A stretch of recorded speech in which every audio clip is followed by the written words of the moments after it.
Bismillahirrahmanirrahim. Assalamualaikum warahmatullahi wabarakatuh. Alhamdulillah wassalatu wassalamu ala Rasulillah wa ala alihi wa ashabihi wa man tabi'ahum bi ihsanin ila yaumiddin. Wa ba'd.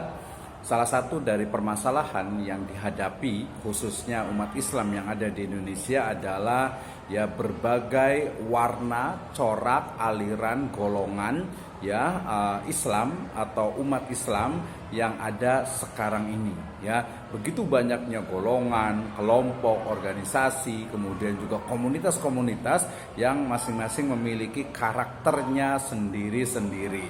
Nah, apabila kalau kita ingin analisis lebih mendalam atau mungkin kita clustering ya, kalau kita bagilah sederhananya itu bagaimana corak keberagamaan dari umat Islam yang ada di Indonesia, kita akan menemukan minimal itu secara general, secara umum ya, dari beberapa perspektif itu ada dua ya.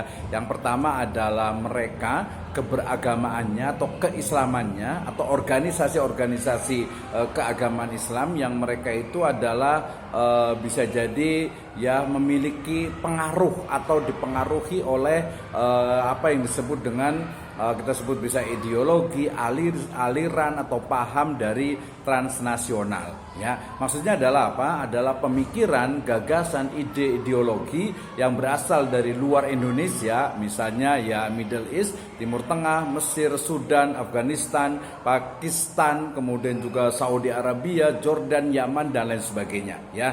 Termasuk juga Turki tentu saja, dan juga yang lainnya ya, Chicago di USA, di British dan lain sebagainya. Artinya ada ya keislaman dari umat Islam yang ada di Indonesia, demikian juga organisasi keberagaman Islamnya itu yang dipengaruhi ya secara langsung ataupun tidak oleh kita sebut saja gerakan Islam transnasional ya. Ini baik positif ataupun negatifnya. Sementara yang kedua adalah kelompok dari umat Islam, komunitas, organisasi keagamaan atau lembaga dan lain sebagainya yang mereka itu gerakannya itu adalah lokal, dalam artian mereka biasanya selalu mengedepankan tradisi, kultur, budaya, ya lokalisme, lokalitas yang ada di Indonesia tentu saja. Nah, tentu saja kita sebagai umat Islam ya harus betul-betul cerdas dalam menyikapinya. Ada kelebihan, ada kekurangan, ada positif, ada negatif yang kita betul-betul harus paham tentang hal itu. Misalnya begini,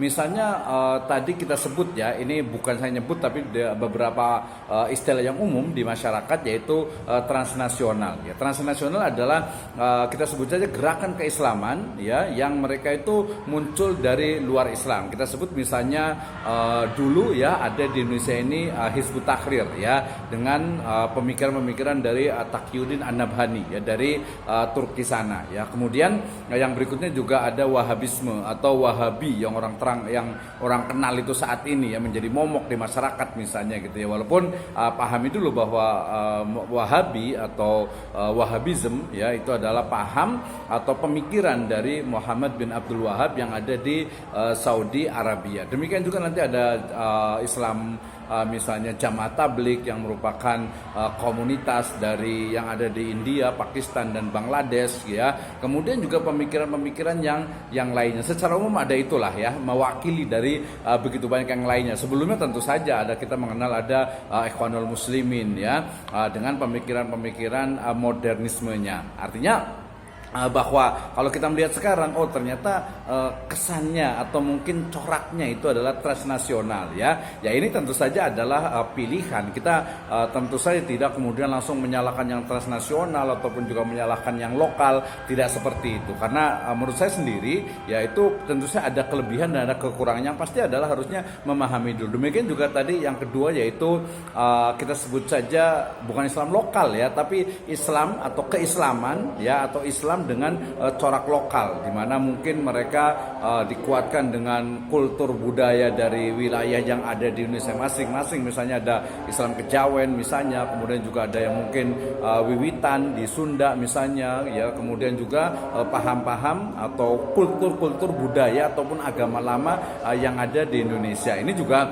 perlu dilihat juga ya, perlu dilihat juga dalam artian itu tidak kemudian kita menyalahkannya. Nah, kemudian yang menarik adalah ketika kita mengkaji mengkaji antara gerakan Islam transnasional dengan gerakan Islam lokal. Masing-masing dia memiliki karakter ya. Kalau transnasional itu dia cenderung lebih rasional, sebagian ya, lebih rasional, kemudian lebih doktrinal, lebih tekstual juga, revivalis gitu ya, di beberapa bagian ya. Sementara kalau lokal dia cenderung lebih ya menggali sesuatu yang memang ada sejak dulu gitu ya. Jadi nanti istilahnya itu semacam muhafadzatu alal qadim. Jadi menjaga, memelihara, melestarikan sesuatu yang sudah lama. Nah, dari situ kemudian kita akan menemukan ya mau tidak mau ya, faktanya bahwa antara gerakan Islam transnasional dengan gerakan Islam lokal ini kemudian sering sekali ya dipanas-panasi oleh orang-orang yang tidak suka dengan Islam itu sendiri, sehingga kemudian memisahkan, oh ini transnasional, ini Islam lokal gitu ya. Maksudnya oh ini kesannya itu misalnya itu Hizbut Tahrir, ini mungkin Wahabi, ini mungkin Ikhwanul Muslimin, atau mungkin ini misalnya Jamaat Tabligh misalnya gitu ya. Nah, mungkin nanti ada Ahmadiyah juga tadi ya. Kemudian kalau lokal mungkin ada ya istilah-istilah Islam Nusantara, kemudian juga mungkin Islam Kejawen gitu ya, kemudian banyaklah ya yang lokal-lokal itu. Nah, sejatinya kalau menurut saya sendiri, saya lebih cenderung ya yang paling penting adalah kita pahami dulu, kita pelajari Islam ini dengan benar. Islam itu seperti apa, pedomannya, kemudian sumber-sumbernya, kemudian bagaimana istilahnya itu agama Islam itu memiliki akidahnya, tauhidnya, kemudian juga syariahnya, demikian juga muamalahnya ya. Jadi bukan lagi bicara tentang transnasional ataupun lokal, tapi bicara tentang, kalau Islam itu ya berarti bicara tentang bagaimana atiullah, taat kepada Allah, kemudian atiur rasul, taat kepada rasul, wa ulil amri minkum, dan juga ulama dan juga zuama yang taat kepada Allah dan rasulnya. Kemudian masalah lokalitas, masalah kultur budaya lokal itu juga selama tidak ada nas qot'i yang melarangnya, yaitu dipersilahkan, antum a'lam bi umuri atau bi amri dunyakum. Artinya ya bahwa kita selama itu yang baik, kemudian juga tidak ada larangan secara qot'i, secara apa ya, secara jelas ya silakan saja. Yaitu adalah bagian dari budaya, kultur, kebiasaan yang al-adatul muhakkamah, sesuatu yang memang menjadi kebiasaan selama tidak bertentangan dengan syariat, itu ya silakan saja. Nah, sehingga kemudian pesan saya yang terakhir adalah bahwa kita sebagai umat Islam itu jangan sampai terjebak kepada ya memisah-misahkan, oh ini Islam transnasional, oh ini Islam lokal, oh ini Islam wasatiyah gitu. Tidak seperti itu. Tetapi Islam ya Islam, ya istislamu lillahi bitauhid wal inqiyadu lahu bitta'ah wa bara'atu minasyirki wa ahli. Ya, jadi Islam itu ya menyerahkan diri secara total kepada Allah Subhanahu wa taala, beribadah sesuai dengan aturannya, berakidah sesuai dengan aturannya,